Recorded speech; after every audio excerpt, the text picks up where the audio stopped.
I sit down at a plain table opposite Sega with a look of undeniable disappointment on my face. I should have seen it coming. I should have realized that nothing is ever as blissful as when you are a child. Yet still I clung to this foolish hope that I would be swept off my feet and whisked away to Neverland, where I would once again become an ignorant youth who played video games to whittle away their limited time.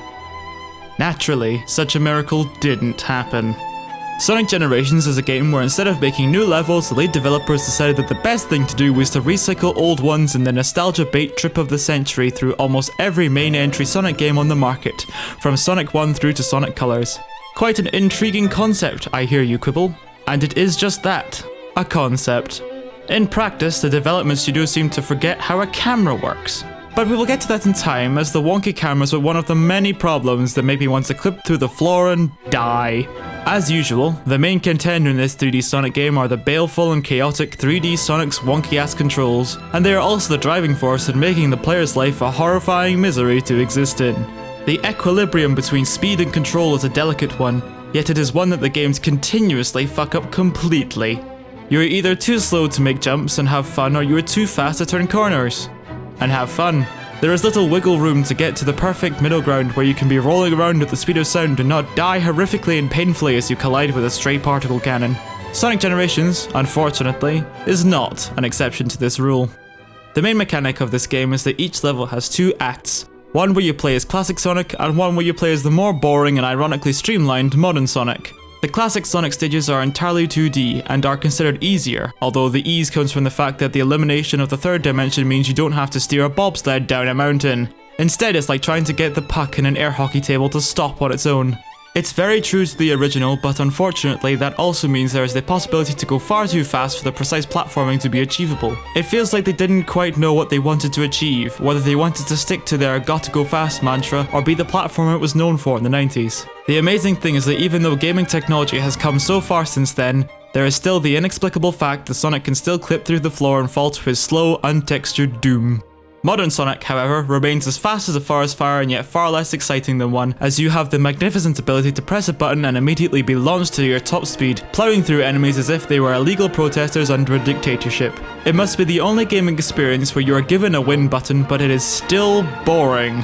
And it certainly doesn't help that Sonic pushes his suicidal tendencies onto you by randomly flinging himself off of any nearby cliff, bridge, or gentle hill. It's like trying to control a toddler that runs at 90 miles per hour.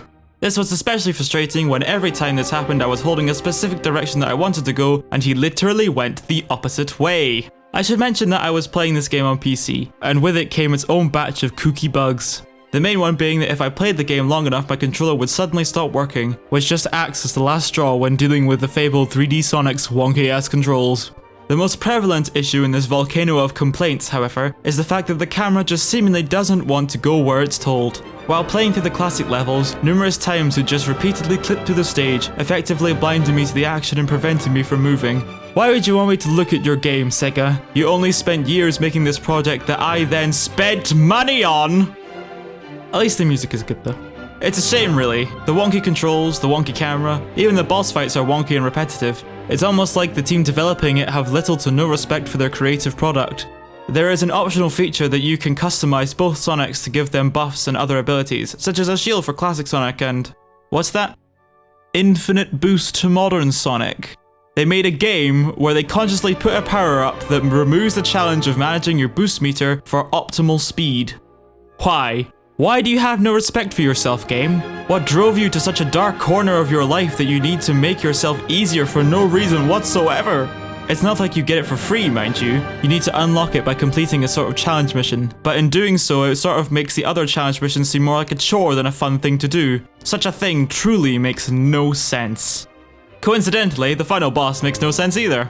What should a final boss be? Challenging, right? Maybe it does a lot of damage, maybe it has an unpredictable attack pattern. Or maybe it spams the same 3 attacks over and over and the true test of strength and willpower was listening to your inane friend screaming the same lines over and over because you clearly have a memory the length of a porcupine's dick and need constant reminder of the thing that is happening on your screen. Also, why is the final cutscene so much louder than every other one? Sounds like laziness to me! In conclusion, Sonic Generations is a mess of a game that's only fun about 20% of the time, but at least it has good music.